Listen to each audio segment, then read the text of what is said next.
nkuko uri kureba kuri iyo screen yawe ngira ngo urabonaho umugore witwa muganga Chantal. Ndi kumwita umugore nako n'umukobwa kubera ko nta n'umwana afite, nta nubwo yigeze ashaka. Kuri ubu ngubu ngo afite imyaka 44. Uyu mugore kugeza n'ubu ngubu ari gutangwaho ibitekerezo bigiye bitandukanye, aho abantu ibyo ari kuvuga ku mbuga nkoranyambaga bari kubihuza no kuba ashobora kuba afite ikibazo cyangwa se bimwe yavuze ko byamugizeho ingaruka, koko akaba afite ingaruka zikomeye cyane. Kuko ngira ngo ibi bintu biyisakara hanze muza amagambo yavuze ngo by'amakariso ngo nibiki, nyine ari kuvuga ibintu abantu bakavuga bati se nyamaze ubanza harimo ikibazo gikomeye cyane. Noneho n'uburyo nyine ari kwinyuraguramo ibyo avuze ubu ngubu wakwanariza ukavuga ute se none niba avuze ngo doctor ntibigeze baryamana, ntiyigeze amusoma, hamwe akavuga ngo twarabanye tubana mu nzu mbere yuko doctor yimukira i Kigali, none umuntu arajya gutanga ikirego, icyo kirego aryo ubwo ni ikibiki? Ati ntabwo twasomanye, ntitwagize gute, gusa twarabanye mu buryo butemewe n'amategeko. Umwe yararaga mu cyumba cye, undi akarara mu kindi. Nyine ni ibintu nawe uri kureba mu by'ukuri ukavuga ute se kirego kimeze gutya. Kuko abantu benshi nibwo bwa mbere bumvise iki kirego, ndetse mu by'ukuri nagerageje no gushakisha ku isi hose niba hari n'ibindi birego bimeze gutya itangazamakuru ryagiye ryandikaho, nabibuze. Nibwo bwa mbere abantu bakumva ngo umuntu yaranzwe, yarabenzwe, yatewe indobo, hanyuma akajya mu itangazamakuru cyangwa se akajya no kurega ibintu byo gusebanya. Usibye ko icyo kintu cy'itangazamakuru n'imbuga nkoranyambaga turi buze kuza kuba twanakigarukaho. Ni ukubera iki bundi uyu muganga Chantal bundi itangazamakuru ni ukubera iki? Kandi ikirego yarakigejeje mu rukiko, yareze ngira ngo yatanze ikirego. Ni urubanza rwanabereye mu rukiko rw'ibanze rwa Nyarugenge ku itariki ya 16 Nzeri 2025. nibwo uru rubanza rwabaye. Akaba yaravuze ko ibintu Dr Ernest Nsabimana, Minister wa Infrastructure, yakoze no muri Rura no muri City of Kigali, mu mujyi wa Kigali, akavuga ko mu by'ukuri kumwanga byamuteye ihungabana, guhinduka k'uruhu, byamuteye depression, nyine byamugizeho ingaruka, byamugizeho ingaruka zikomeye cyane no gushaka bikaba byara. Ariko araje ubundi numvise avuga ngo ngiye ngo nanishakiraga umuzungu ngo ndebe ko ngo hari n'uwamumpamo passe. Nyine ari kuvuga ibintu ukavuga ute se mwokagira Imana mwe, ibi bintu ni ibiki? Rero kuri ubu ngubu arasa miliyoni zigera kuri 400. Dr Ernest Nsabimana aramusaba miliyoni 400. ni mugena Ernest hari amafaranga asaba yikurikirana rubanza n'ay'umunyamategeko, atahubwo nanjye ndasaba ibi ngibi kandi areka gukurikirana ibintu birenze. N'urubanza rwabaye seriye, n'urubanza iki kirego gifite uburemere gifite uburemere. No kuba ari minister, uru rubanza rufite uburemere bwo ku rwego rwo hejuru. Kuri ubu ngubu ni umugore utwitse Mutabaruka Angeli wa TV1, ndetse na Kenisi nawe yamugarutseho, ariko afashe Mutabaruka aramutwika koko ageze ubwo agira ute, ni nko kumushyira hasi, ni nko gutsikamira umuntu ugasa nkaho umufashe nyine ukamutsikamira kandi ugakoresha ibirenge. Aya makuru akijya hanze kuri TV1 muri Rirarashe, iyi ngingo Mutabaruka yayikozeho, ndetse we na Kenisi baricara basesengura iby'iki kirego. Ariko uko bagisesenguye nyine wabonaga ko bari ku ruhande rwo kuvuga ngo ise ibi bintu byagakwiriye ikirego umuntu yakwanga noneho bikurikirana no kuri Kenisi, uburyo uyu mugore ngo ari ukuntu nyine yaragiye kwinjira muri office arangije aramuhagarika ngashaka ngo kumubwira ngo kubijyanye ngo no guca imyeyo ngo n'ibiki ngibintu akora kubera ko ngo ni muganga nyine yigisha ibijyanye n'imibonano mpuzabitsina n'iby'abakobwa. Arangije ngo aramuhagarika mbere yuko yinjira muri office ngo ibintu ngibyo by'abantu bakuze bimeze gutyo. Aramuhagarika, hanyuma yivugira mu kiganiro ngo ashobora kuba afite ikibazo cyo mu mutwe, ashobora kuba afite ikibazo. Ni bimwe mu bintu byavugiwe muri icyo kiganiro, kira kiganiro ngira ngo nayo mashusho mwagiye muyabona ku mbuga nkoranyambaga. Kuri ubu ngubu rero uyu muganga Chantal avuze ko ubwe yiyiziye Mutabaruka mu mwaka w'ibihumbi 2003. Aramwandagaje bimwe ahubwo navuga ngo ari ubijyana mu nkiko, yanabijyana mu nkiko kubera ko gusebanya ntago byemewe, bihanwa n'amategeko y'u Rwanda. Avuga ko ngo ukuntu ngo yataye umugore we, avuga ngo uburyo ngo yigiraga mu dukobwa dutoya, ngo ndetse ngo byashoboka ko ngo yanashatse ngo kuba ngo yanamusambanya. Ubwo ni muganga Chantal uri kubivuga. Ngo byashoboka ko yanamwifuje, ngo ariko ngo yarabizi neza ko ngo amurenze, ngo nakubwiye ngo aramufashe. Sinzi wenda niba wenda nk'ejo mu gitondo wenda mu kiganiro Kensi wenda na Mutabaruka bazabigarukaho, ariko aramufashe aramwandagaza koko. Avuze byinshi bigiye bitandukanye. Murabizi Mutabaruka yifitiye umuryango, yifitiye umukobwa mukuru, ni umupapa wubatse ameze neza nta kibazo, n'umuryango we bameranye neza.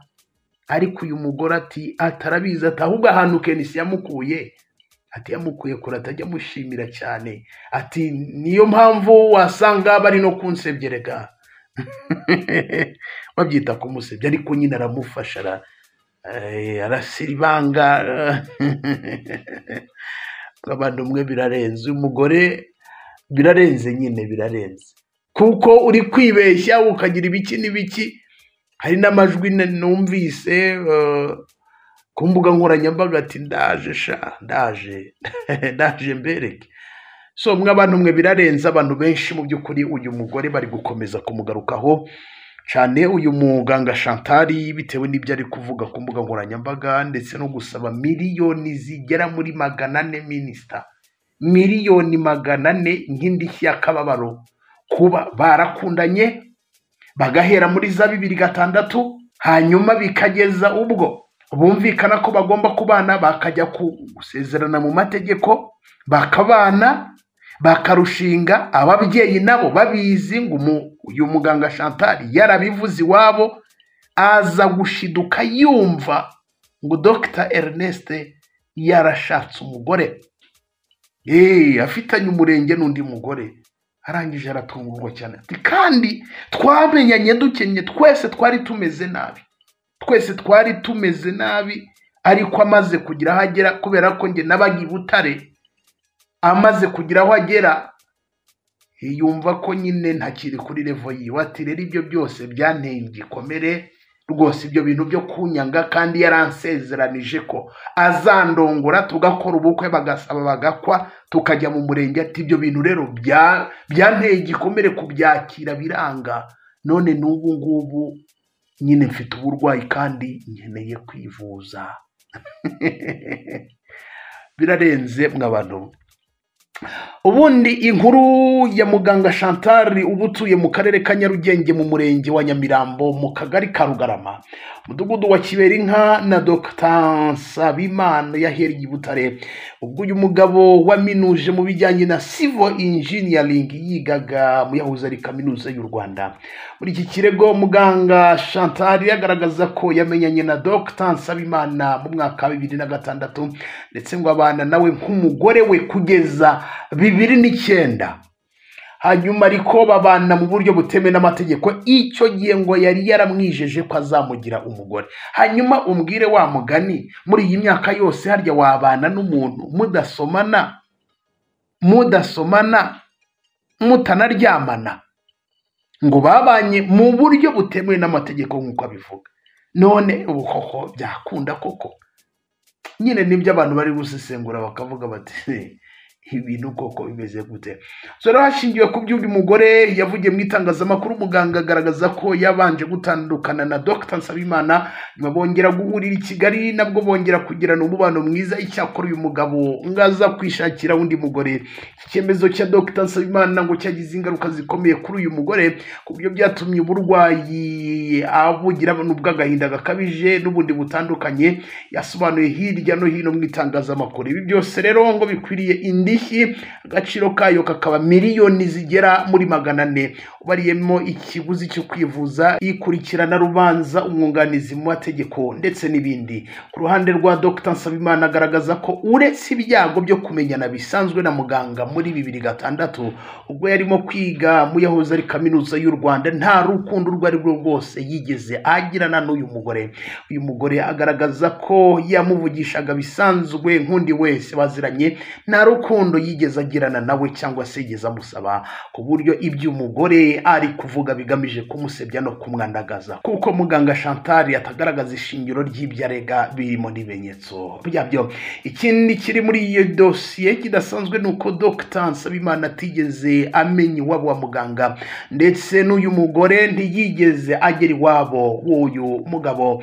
Gusa witegereje neza ibiri muri dosiye iri mu rukiko ukabigeranya n'ibivugwa na muganga hirya no hino ku mbuga nkoranyambaga, usangamo ibishoboka ko harimo ibijyanye no kwivuguruza. Kimwe nakubwiye, ntiyigeze ansoma, ariko akavuga ko babanye, ukibaza ntibigeze ngo baryamana, ngo ariko ngo donc ngo Nsabimana ngo yari afite umwuka w'ubusambanyi. Ibyo bintu no kwivuguruza.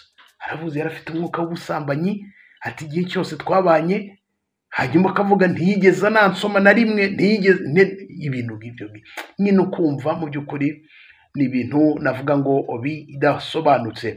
Hanyuma reka ngaruke ku kintu cy'ubwamamare nababwiye. Ngira ngo mu biganiro Chantal yagiye akora, yagiye agaragaza ko yakoze imirimo igiye itandukanye, gukina filime, kuba umuhanzi, mbere y'uko yinjira mu bijyanye no gusobanura ibitsina ndetse n'imibonano mpuzabitsina.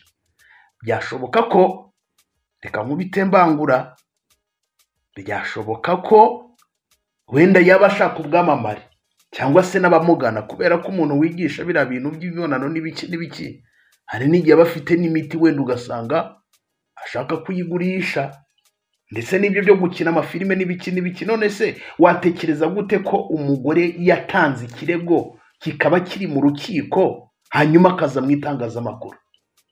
Ubutabera arabushakira ku mbuga nkoranyambaga, arabushakira kuri social media, cyangwa se yari gutegereza inkiko zigakora akazi kazo?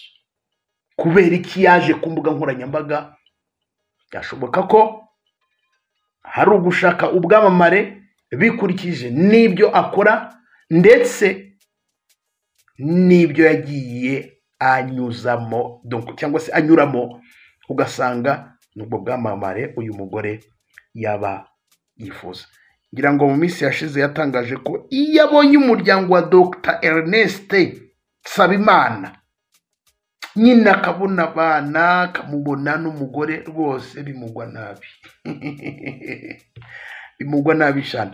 Reka nse nk'usoreza ku kijyanye na Kenisi wa TV1, kuko nanone yari pati y'inkuru bimwe nakubwiye. Ubundi Kenisi wa TV1 ngo yahuye n'uyu mugore, ngo yamuhagaritse agiye mu biro bya Gasogi United, ibiro by'ikipe yiwe.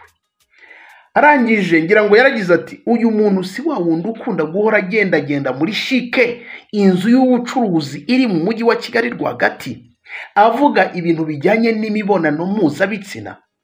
Ati nyamara uyu muntu afite ikibazo cyo mu mutwe. Bimwe nakubwiye, nari ngiye mu biro bya Gasogi, numva umuntu arankuruye, aturumva ndashaka ikiganiro cyo kwigisha abagore guca imyeyo. Ati naramurebye, ati namurebye ijisho ribi, Imana imbabarire, ndamubwira nti ntuzongere kumbwiza ubusa. Urumva yamusabaga ikiganiro cyo kuri televiziyo cyo kwigisha guca imyeyo, akajya bicisha ubwo kuri televiziyo. Akomoka agira Imana. Yamusabye ikiganiro cyo kujya yigisha iby'abakuru kuri TV1 arangije amureba nyine ijisho riba ati ntuzongere kubwira ubusa. So rero kuguhuzagurika ukabona ko mu biganiro bitandukanye rimwe agaragaza ko bakundanye amezi agera muri 3 mu mwaka wa 2009, ubundi akavuga ko ngo bamenyanye 2006. So ugashoberwa. So ibyo byose rero birimo kwivuguruza, ibyo byose nibyo bintu byo gusaba ibiganiro ubwamamare n'ibiki ndatekereza ko usobanukiwe, ariko byanyabyo yatwitse Angeli Mutabaruka. Yamutwitse, aramutwika koko.